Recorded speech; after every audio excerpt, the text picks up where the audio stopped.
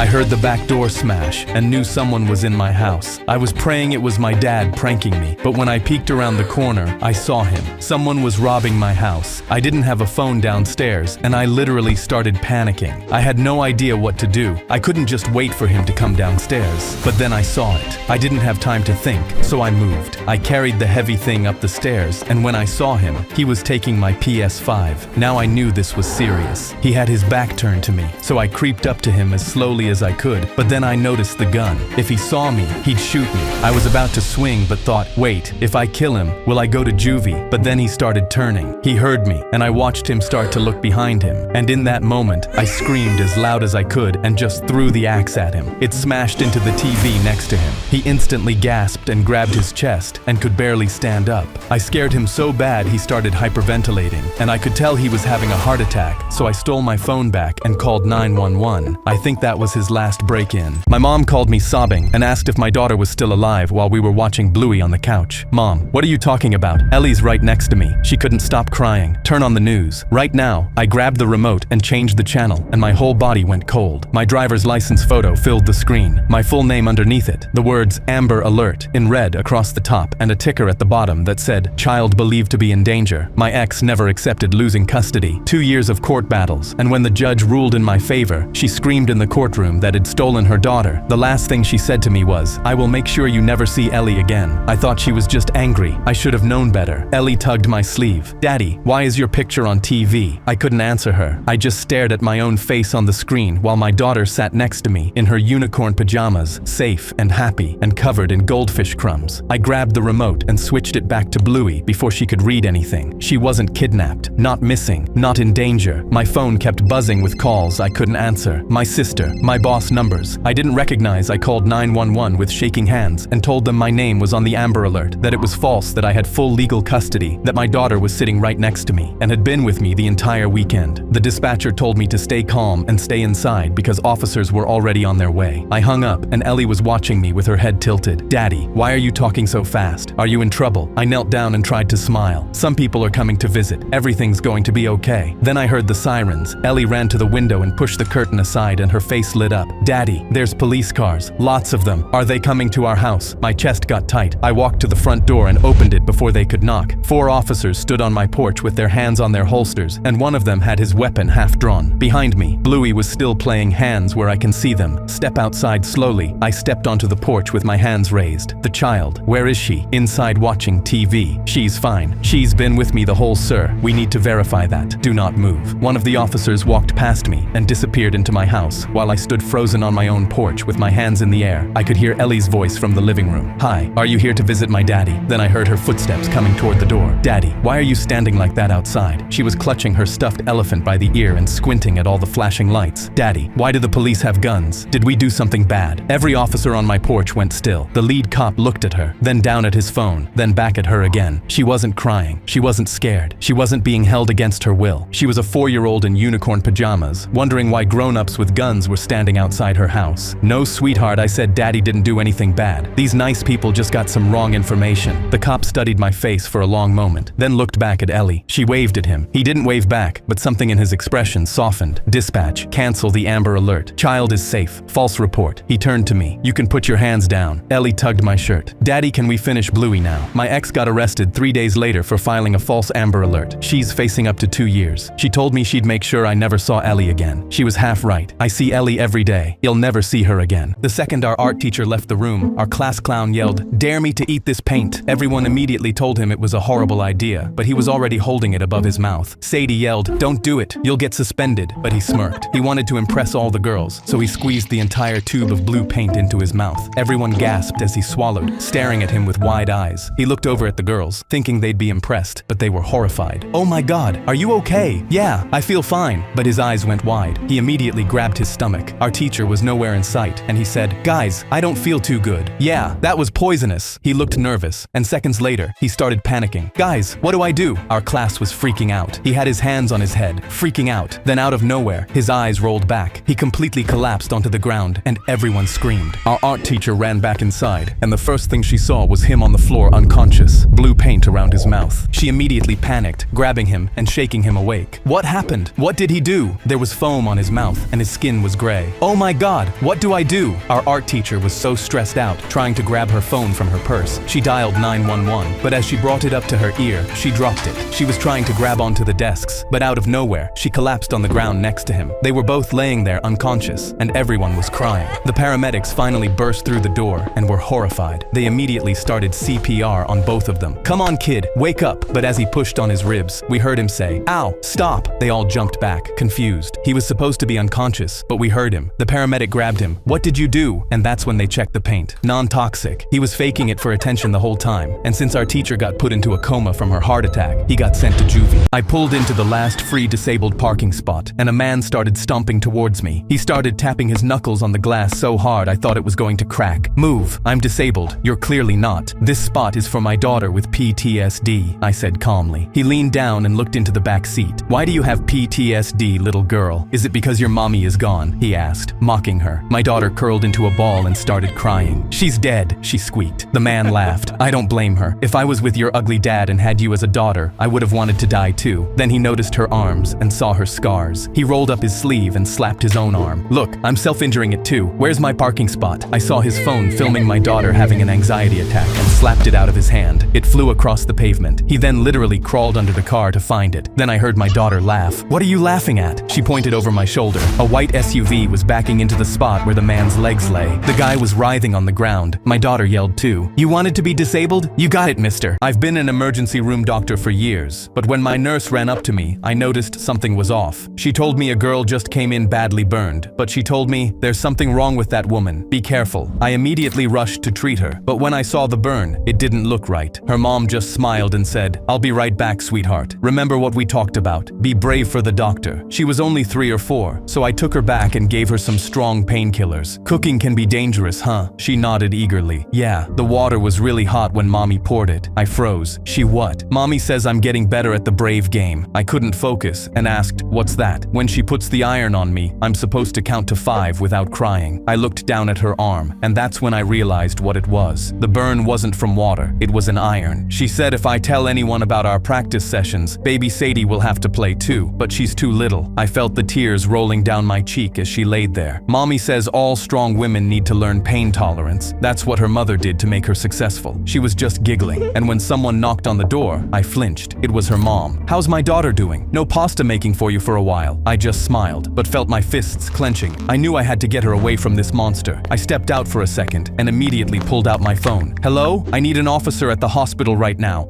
But I felt someone watching me. I turned around and saw the mom standing right behind me. She heard me. "Is everyone okay?" I was shaking. "Yes, ma'am. Be there in 1 minute." But I knew she heard me. I walked back into the room, pretending everything was fine. "Ma'am, how did you say she got this again?" But she wasn't looking at me the same. She was making pasta, but she looked angry. I told her she had to leave the room, but in that moment, she snapped. She ran over to the girl, grabbing her off the bed. I yelled, "No, stop!" But she took her. The girl screamed as her mom ran out of the room, trying to kidnap her. But the second she ran through the door, someone tackled her. Security guards grabbed her and had been waiting the whole time because my nurse knew something was wrong from the start. A 7-year-old in bloody pajamas pounded on my door, begging me to let him in. I yanked Eric inside and slammed the deadbolt. No shoes, shaking so hard I could hear his teeth chattering. I crouched down and asked what happened. He couldn't even breathe right. "Daddy hurt mommy. There was blood everywhere. Daddy said run, so I ran." I looked through the window and saw Oscar sprinting up my driveway, blood on his shirt, his hands smeared across his face. Eric saw him and screamed, "Don't let him in. Daddy told me if anything bad happens, run here and don't open the door for anyone, not even him." I'd known Oscar for 3 years. He brought me beer when I moved in, had Eric on his shoulders at every block party. But looking at him covered in blood while his son begged me to keep him out, I double-checked the lock and pulled Eric away from the door. The pounding started immediately. Oscar was hitting my door with both fists. "Let me in! You have to let me in! She's coming!" I yelled back that I was calling 911 and he needed to get away from my house. "You're making a mistake. Please. She's going to be here any second." Behind me, Eric was sobbing. "He's lying. He always lies. Don't open it." I grabbed my phone and called 911. "Domestic disturbance. Blood. Child involved. Send someone now." The operator told me to stay inside and stay calm. Police were 4 minutes out. Then everything went quiet. The pounding stopped. Oscar stopped yelling. I heard nothing but Eric crying and my own heartbeat. I moved to the window and Oscar was standing on my porch completely frozen. He was staring at something behind him with a look I'd never seen on another human being. Pure terror. He pressed himself against my door and whispered loud enough for me to hear. "She's here. Oh God, she's here." That's when I saw her. A woman walking across my lawn like she was out for an evening stroll. beautiful. Blonde hair, nice clothes, pretty smile. She stepped onto my porch and spoke through the glass. "Hi, I'm Rachel, Eric's mom. There's been a misunderstanding tonight. Oscar hurt me and took Eric. I just want my son back. Can you open the door, please?" Every word sounded perfectly sane. I hesitated. Maybe Oscar really was the bad guy here. Then Eric peeked over the couch and saw her. The sound that came out of him wasn't a scream. It was worse. He collapsed to the floor and crawled backward until he hit the wall. He was more scared of this woman than he was of his blood-covered father. Rachel watched her son hide from her. The smile stayed on her face, but her voice went cold. I said open the door. I told her cops were on the way, and she needed to step back. The nice lady act disappeared. What was underneath wasn't human. She raised her hand. Kitchen knife. 6 inches of steel, covered in dried blood. "Eric is my son. I'm taking him home tonight." She swung at my window before I could move. Glass exploded into my living room. Oscar screamed from outside. "Back door! I'm coming in the back!" He burst through my kitchen just as Rachel climbed through the shattered window. He threw himself between her and Eric. She lunged with the knife. Oscar caught the blade across his forearm. Blood sprayed across my carpet. He didn't flinch, grabbed a chair with his good arm and swung it at her head. "Get Eric out of here now!" I grabbed Eric and ran. Behind me I heard struggling, glass crunching, then sirens. When I came back, Rachel was face down on my floor in handcuffs. Oscar was slumped against the wall, bleeding bad but conscious. He told me Rachel lost custody 2 years ago after she tried to drown Eric. Psychotic break. She got out 6 months back. Tonight she came for him with a knife. My teacher backed away from me like I pulled a knife on her and ran out of the room screaming for help. I don't know what she saw because all I did was open my mouth and cover it with my hand. I was in the front row with my notes open, fighting to stay awake when my body gave out. Ever since my dad died, I've been working warehouse shifts at night so my mom doesn't have to pick up a third job. If I yawned, it's only because my body had nothing left to give. She came back with 2 security guards and pointed at me.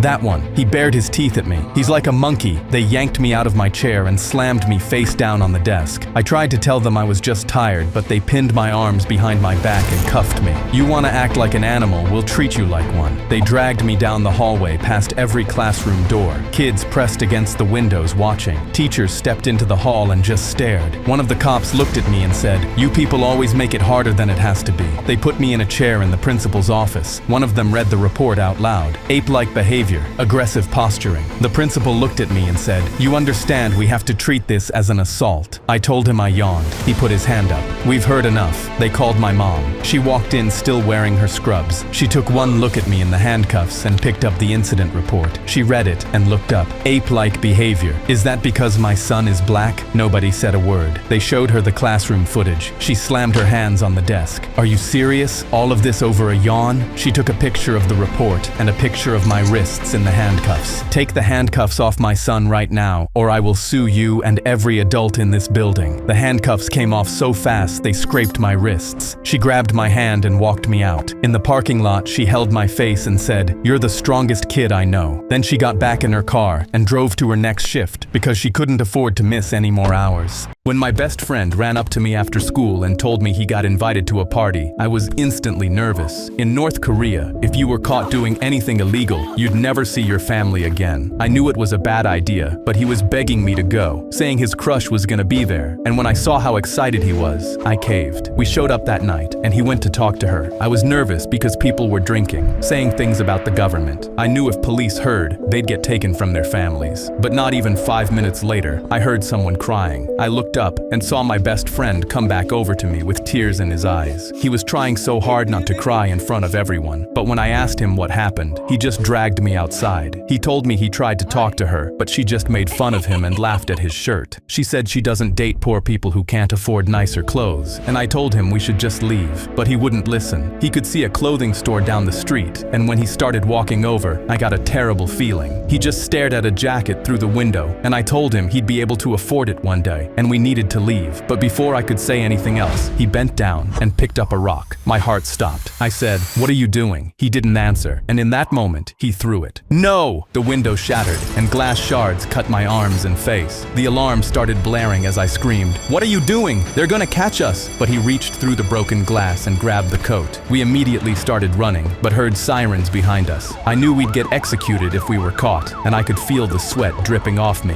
We ran back to my house and slammed the door, but we could hear them following us. We both couldn't stop shaking. We thought we had to be safe. There was no way they saw us go into my house. But just as we calmed down, someone knocked on our front door. We both froze, but when I peeked around the corner, I saw my little sister walking over to open it. I yelled, "No!" but it was too late. She turned the lock, and multiple officers instantly shoved the door open, knocking her to the ground. They saw me, covered in cuts from the glass, and grabbed me, throwing me to the ground. They'd beat me with bats, kicked me, and my mom was screaming from down the hall, "Please, stop!" They pulled out their handcuffs, and I felt the cold metal on my wrist. This was it. Being arrested for stealing in North Korea meant the end of your life. I looked over at my mom. I looked at my little sister standing in the corner, frozen, tears running down her face. This was it for me. But just before the cuffs clicked, my friend yelled, "Wait! He didn't do it!" The officers turned to look at him. He was standing there, shaking, barely able to get the words out. "It was me. I did it. He didn't steal anything. I did." He held up the jacket, and the officers looked at each other. Then they dropped me and walked over to him. They grabbed him and took the jacket, and I'll never forget his face as he walked out. He was gone, and I haven't seen him since. I pray he's still out there. After Officer Maddox became my training officer, every cop at the precinct told me, "Don't cross him if you want to keep your badge." But when he smirked at me and said, "I didn't know they started handing badges to monkeys," I almost forgot every warning they gave me. I just clenched my fists and kept my mouth shut though. And I kept my mouth shut every time he did something racist to my people until I couldn't anymore. Our first patrol together, Maddox pulled over a car with 3 black teens for a busted taillight. He dragged the driver out and pinned him down on the trunk with his baton against the kid's neck. He whispered, "You think you're people? Not in my city." The kid started crying, so Maddox pressed harder. I grabbed Maddox's shoulder and he shoved me back against the cruiser. "Touch me again and I'll end your career before it starts." I looked at the kid on the trunk, then down at my badge, and I didn't move. Next week, a homeless black man was sleeping on a bench outside a gas station. Maddox tased him twice before the man even opened his eyes. The man screamed and rolled off the bench while Maddox laughed. I told him to stop, and Maddox got angry. "You want to join him?" He stepped closer. "You got a badge. That makes you different from them. Don't make me change my mind about you." 2 weeks later, dispatch calls in a potential robbery at a liquor store. We arrive, but there's only a black kid in a hoodie standing outside with a bag of chips and a receipt in his hand. Maddox draws his firearm anyway and points it at the kid's face. "What did you steal?" The kid's hands are trembling, but he holds out the receipt. "I paid for it." Maddox slaps it out of his hand. "Your kind can barely afford rent. You think I believe you paid for anything?" Maddox presses the barrel against his forehead. The kid's legs start shaking. "I didn't steal anything. It's always the same with you animals." He puts his finger on the trigger. "Nobody's gonna care about one less black kid." Those words got me to stop thinking about my badge. I grab Maddox's wrist with both hands and yank the firearm away from the kid's face. Maddox swings his elbow into my jaw, but I don't let go. "You're one of them. I knew it," he says. "You're damn right I am," I say, as we hit the pavement. I pin his arm behind his back and cuff him. "You're finished. You'll never work again," he says. But I didn't care because the kid was still standing there, alive. Maddox lost his badge that day.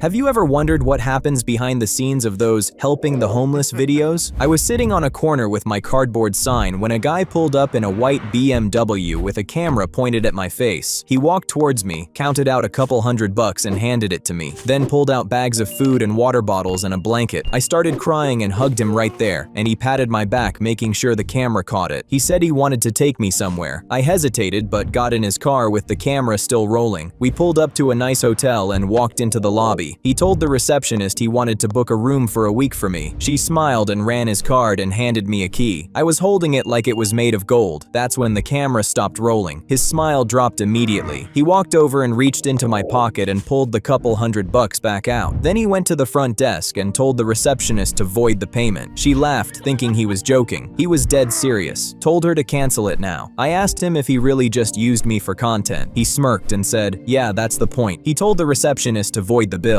and she started typing slowly. I told him he filmed me crying and made me hug him on camera. He didn't even look up from reviewing his footage and said it was going to blow up. "You said I deserved it. You're homeless. You deserve nothing." The receptionist hovered her mouse over the cancel button. That's when a manager walked out. Older guy, maybe 50s. I heard everything. He walked straight to the guy with the camera and told him he wasn't letting him void the bill. The guy got confused and threatened to sue. The manager didn't flinch. He told him what he was doing was exploitation and a crime, and that if if anything, he'd be the one getting sued. He said he was homeless once, and nothing makes him angrier than people like him. He told him the room stays on his card, and he has 30 seconds to leave before he calls the cops and upgrades the room. I tried to step in and said I'd just leave, but the manager held his hand up. No, you're staying here. The guy's face went red. He looked around and realized he wasn't winning and stormed out. The manager turned to me and told me I was living here for the week with free breakfast every day. Then he asked if I wanted the open janitor position. I was working the night shift just driving around when a car sped past me way above the limit. I instantly flicked my lights on, chasing after him. He was swerving everywhere, and I knew for sure he had to be drunk. Pull over right now! After a few minutes, he finally slowed down and pulled over. While I was radioing the traffic stop in, I ran his license plate and saw he had been arrested over 10 times for drinking and driving. I was about to get out, but just before I did, I watched this guy turn his car off and throw his keys into the woods. I was confused, but it got even weirder. He then pulled out a lawn chair, set it up, and cracked open a beer, chugging it right there. I got out and walked up, trying to process what I was seeing. I asked him what he was doing, and he smiled and said, "Just enjoying the evening, officer." Then it hit me. He knew exactly what he was doing. He turned the car off, threw his keys away, and made sure I saw him drink after he was outside the vehicle. There was no way for me to prove he was actually drunk while he was driving, and since he was drinking now, there was no way he could be operating a vehicle. Apparently, this guy had been arrested for drunk driving so much, he became an expert on the laws and knew exactly how to exploit them. He outsmarted me, and he knew it. My son's teacher called him the most disrespectful student she'd ever had. My son is autistic. You can't tell by looking at him, but the moment he opens his mouth, you know something's different. He takes everything literally, says exactly what's on his mind, doesn't understand the invisible social rules everyone else follows. At home, it's fine, but my wife wanted to send him to public school. He's 12 now. He can't stay in our bubble forever, so we enrolled him. On the first day, I tried to explain to his teacher that he was a different kind of special, the kind who can't pick up on social cues. She smiled politely and said every kid is special. She had no idea what was coming. The first 3 weeks went better than I expected. He came home talking about new friends and clubs he wanted to join. Maybe my wife was right. Then I got the call. "Your son has been removed from class. He's serving detention. We need you here immediately." I found him sitting alone in the detention room with a blank expression. His teacher was already waiting with a tight smile. "I've never had a student this disrespectful," she said, her voice calm and measured. "We've been trying to tolerate him, but he argues with teachers and humiliates other students." My hands went cold. What did he do? Last Monday, during a history lecture, he stood up and started arguing with Mr. Bouillard in front of the whole class. My son spoke up from his chair. "I didn't argue with him. He was just wrong. He said Christopher Columbus discovered America. But Columbus never set foot on American soil. He landed in the Caribbean and Central America. If Mr. Bouillard had read the primary sources, he would know this." The teacher's smile didn't waver. "See, this is exactly what I mean. And it doesn't stop there. Yesterday, I overheard him tell a female classmate that her hairstyle was unusual. She was humiliated." "No," my son said calmly. "I said it was different, and that I liked it. I'd never seen braids like that before in person." The teacher tilted her head like she was dealing with a child having a tantrum. "And today, he said something incredibly rude to me directly." My chest tightened. "What was it?" I asked him, "What would your parents say if I called them?" And he said hello, like it was some kind of joke. I stared at her, then at my son, then back at her. Then I started laughing. The teacher's smile finally cracked. "Ma'am, he's not joking. He takes everything literally. You asked what we would say if you called. The answer is hello. That's what you say when you answer the phone." I pulled out my phone and showed her the diagnosis, the therapy records, the doctor's notes. She glanced at the screen for half a second. "Well, if that's true, you should have informed me properly. I've already recommended him for immediate expulsion." My heart sank. 3 weeks. That's all it took. That's when a group of kids appeared in the doorway. The girl with the braids was at the front. "You can't do that. He's a good person." The teacher moved toward them, but more kids crowded in. "He's weird, yeah," one boy said, "but he's not mean, and he's definitely not rude." Another kid jumped in. "He says stuff that sounds off sometimes, but he's the smartest kid in class, and he's actually funny, like unintentionally hilarious." By the time the principal arrived, he'd heard enough. He overruled the expulsion on the spot. I had to look away for a second. My son was surrounded by 12-year-olds who understood him better than most adults ever would. He looked back at me with that same blank expression. "Dad, can we go home now? This has been statistically the most inefficient use of a school day." I laughed and put my arm around him. The girl with the braids waved goodbye. He waved back. "I like your braids," he said again. She grinned. "I know. You told me yesterday, and the day before that." I was walking my dog at 6 a.m. when I heard screaming. An ex-veteran called Fish was on his knees in his driveway, while his German Shepherd tried to calm him down. Suddenly, our HOA president Karen started sprinting towards him and kicked the dog over. "That dog is unregistered and he has to go. Now!" Fish looked up at her through tears, his voice breaking. "Grizzly has saved my life 6 times, 6 sewer slide attempts. He's the only reason I'm still alive." Karen laughed. "All you veterans are the same, always playing victim." That's when she reached into her Prada bag and pulled out a clear white spray bottle.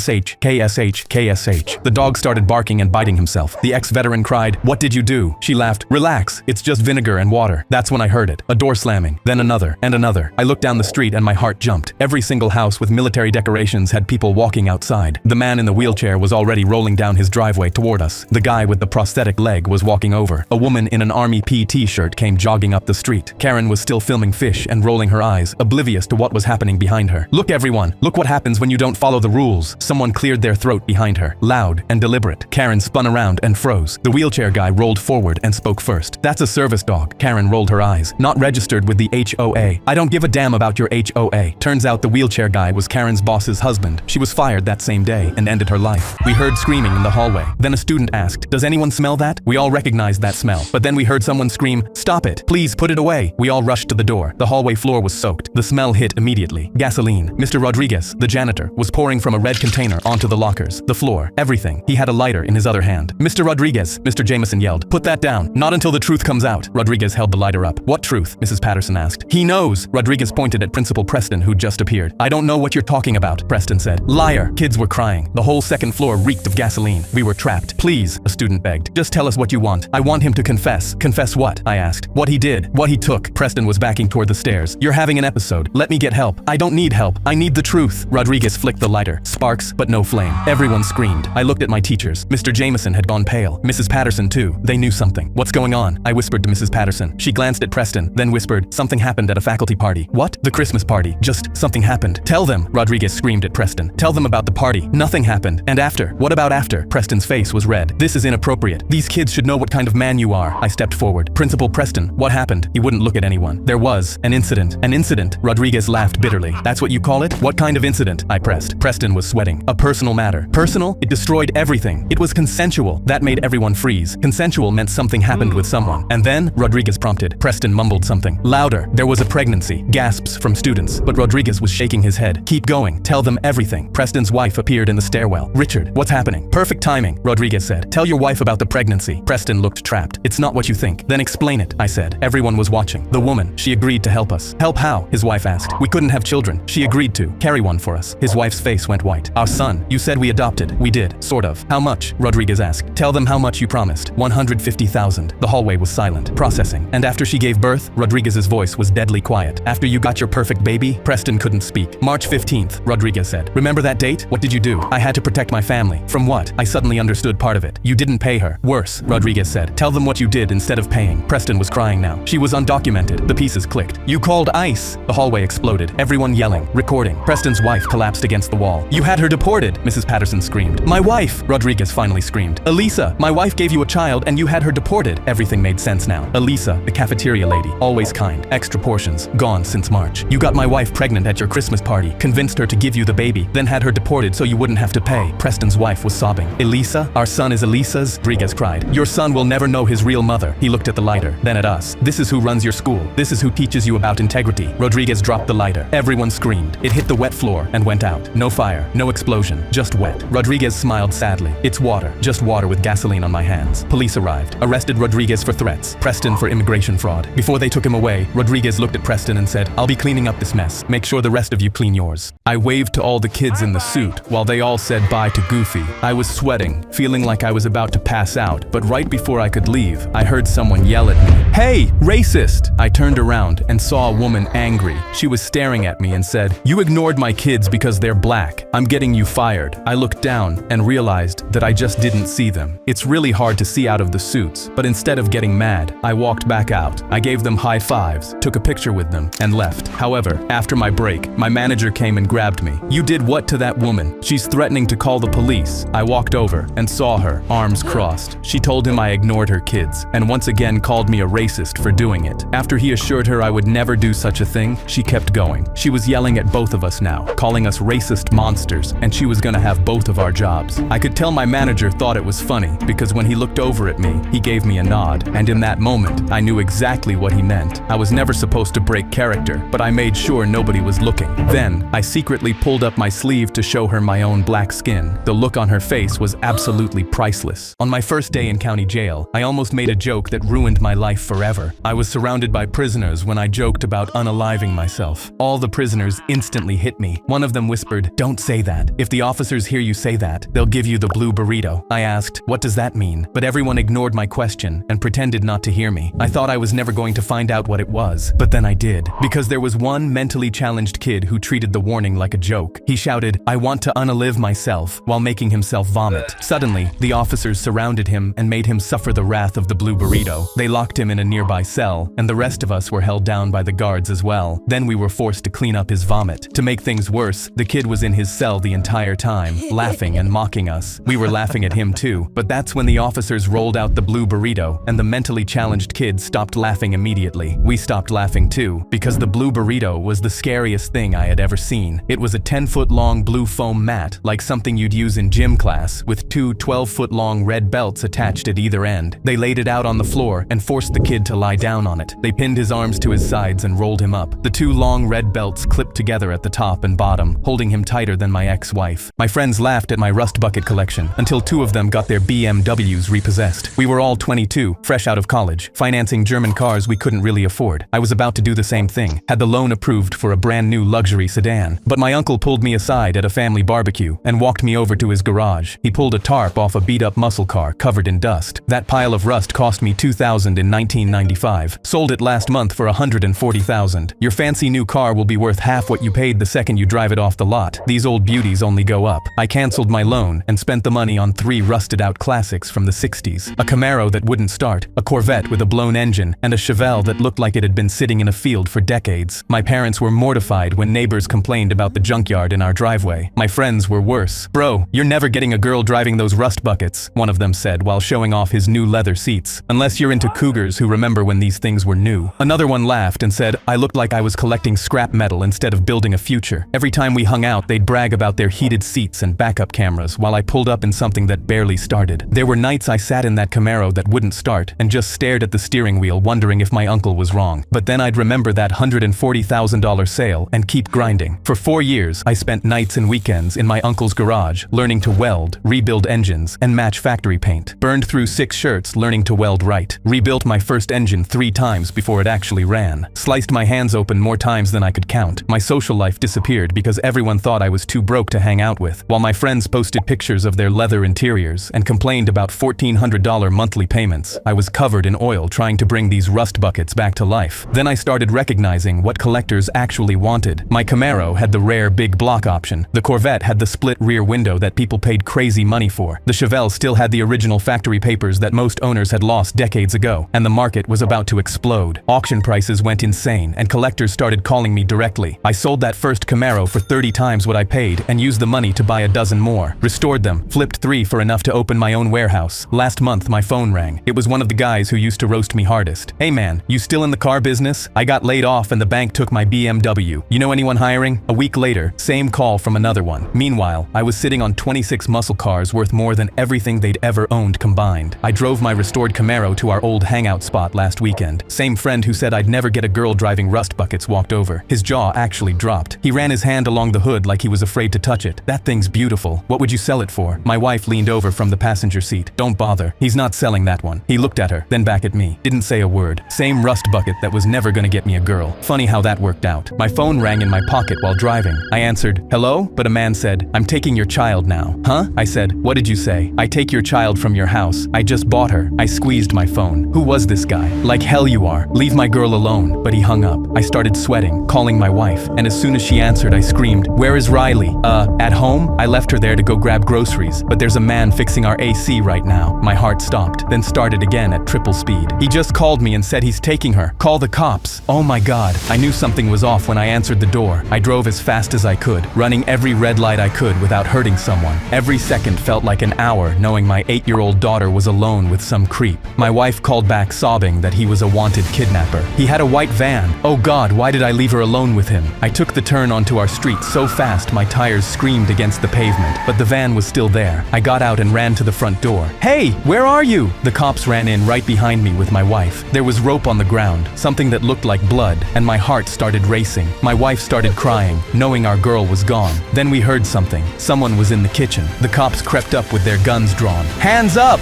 I looked and saw the repairman eating our food. He jumped up. "Where is my daughter?" He instantly dropped the fork. "Sorry, sir. I didn't know you'd be home." He was backing away. "What did you do?" He pointed pointed at the food. "I just hungry. Long day. No lunch." My wife yelled, "Check his van. She might be in his van." My wife was still sobbing, holding her face while they searched the van, our basement, and they handcuffed him as she screamed, "Where's Riley? How could you do this to my sweet girl?" I hugged her, saying over and over that we'd find her. Then we heard it. "What's going on?" Everyone froze. Riley walked downstairs in her pajamas, yawning. We were shocked. The officers looked at me. "But he told me he was taking her." I pulled out my phone to show the officers the threatening call, but a text popped up. "Oops, sorry, wrong number. My ex burned my car for revenge, but she forgot what was in the trunk." 6 months into my relationship with my girlfriend, I found out she cheated on me with her brother's best friend, and I tried to break up with her. Suddenly, she started hitting herself and screaming, "You're a traitor, and if you leave, I'll tell everyone you hit me." I buried my face in my hands and had no idea what to do. Until that night, when I woke up to someone pounding on my door at 2 a.m. "Your car's on fire." My neighbor was panicking. Outside, my entire car was engulfed in flames. My girlfriend stood across the street, phone out, recording. "That's what traitors get," she shouted, laughing. She was the one who cheated on me. I just stared at her and started smiling because she was about to find out what was in the trunk. I went inside my house and called her family to come over, as well as the police. Within minutes, 2 cruisers pulled up, and my ex-girlfriend looked as confused as ever. The detective stepped forward and arrested her. "Ma'am, you're under arrest for felony destruction of human remains." Her family crowded the doorway. She yelled, "He's setting me up. I didn't destroy any human remains." I spoke clearly so everyone could hear. "Your mother's ashes were in my trunk, Inessa. You burned your own mother." I was in the conference room with Eden when she pointed at the scar on my arm. "You look like you lost a fight with a lawnmower. What happened?" "Just an accident," I said, covering my scar with my hand. Eden pulled her chair closer. "You have to tell me what happened." The next morning, she walked up to my desk and announced, "I got it. You tried to arm wrestle a bear." After a staff meeting, she caught me in the hallway. "New theory. You were an undercover spy whose cover got blown, so you had to knife fight your way out." I laughed and asked her where she was getting these ideas from. Eden crossed her arms. "I'll tell you where I get them if you tell me about that scar." I looked at her amused. "Nice try." She tilted her head and smiled. "You'll tell me one day," and spun to walk away. Her hair swung across my face, and my cheeks got hot. "Circus accident," she said the next day, setting a latte next to my keyboard. I shook my head. "You were a junior lion tamer." "Definitely not." I found myself smiling into my coffee. "At least you're smiling. You always smile when I guess." "No, I don't." Everything changed the day I sliced my arm on a cabinet, and Eden tended to my wound. I couldn't stop looking at her. When she finished, her thumb traced my scar. "This must have hurt so much." She looked up at me with pleading eyes. "What really happened? Please, I need to know." I took a deep breath and told her everything. 15 years ago, I was at a lake when a girl got her leg caught in an old chain-link fence underwater. I dove in and pulled at the metal until she came free, but the fence sliced my arm open on the way up. A tear rolled down her cheek. I instinctively reached up and wiped it away. "Hey, it's fine. The girl was okay and I'm clearly alive." Another tear fell. "I need to tell you something." "What is it?" "I'm the girl who almost drowned. My soul left my body." I kept making those guesses because I had to know if it was really you. I looked down at my scar. "Now that you know the truth, what are you going to ask me tomorrow morning?" She smiled through her tears. "If you're free for dinner." I answered her with a kiss, my fingers tangling in her hair. I was up late grading essays when my blood ran cold. I told my class to write about a funny story, and this girl, Kelly, wrote about how her mom had almost killed her. She said her mom woke her and her brothers up one morning, yelling at them because someone ate a candy from her room. All of them denied it, so she made them stand in a corner until someone admitted it. None of them said anything, so their mom stepped it up. She poured salt into water and made all of them drink it until they vomited. She wrote it tasted gross, but she had no choice. I couldn't believe what I was reading and thought she had to have been making it up. 8-year-olds lie all the time. She wrote that whoever ate it would have to sleep outside that night, and when her mom was about to make her drink another cup of the water, her brother yelled, "Wait!" He stepped up and said it was him. Her mom immediately turned red and grabbed him. She was moving his bed outside in the freezing cold, but just as he was, their dad came home. They took one of the candies. They know better. He was confused, and when he saw the bowl, he realized what happened. He told her he was the one who ate it. I almost dropped my mug. This was supposed to be her funny story. This girl was 8, and there was no way she was making this up.